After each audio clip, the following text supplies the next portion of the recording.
Le temps s'est en allé quand j'avais le dos tourné et ça a été ma plus grosse trahison. J'ai toujours été une enfant assez stressée, surtout à l'école, et mon seul échappatoire, ça va vous paraître étrange, mais c'était ma montre. Et ouais, ce petit objet qui permet de compter chaque seconde. En fait, j'aimais juste avoir la certitude que le temps passait bien comme il le fallait. Je me rappelle que pendant un moment, je lui en ai voulu à elle, où autant de passer aussi lentement. En fait, j'avais le sentiment que les minutes devenaient des éternités, et bizarrement, les moments que j'appréciais défilaient à toute vitesse. C'était comme si quelqu'un m'en voulait. Mon quotidien était un peu devenu un enfer en vrai, j'espérais juste que le temps passe plus vite. Pour en arriver où, j'en sais strictement rien, mais je voulais juste que ça passe. Et pour ça, j'avais mes techniques à moi. La principale, c'était le sommeil.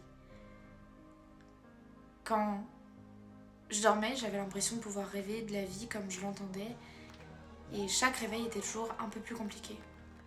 Car évidemment, le retour à la réalité, c'était pas vraiment un cadeau. Puis en grandissant, j'ai juste compris que j'étais prisonnière de mes propres pensées, que je vivais la vie que les autres voulaient pour moi, car j'avais jamais appris à me demander qui j'étais vraiment au fond, et ce que je voulais surtout.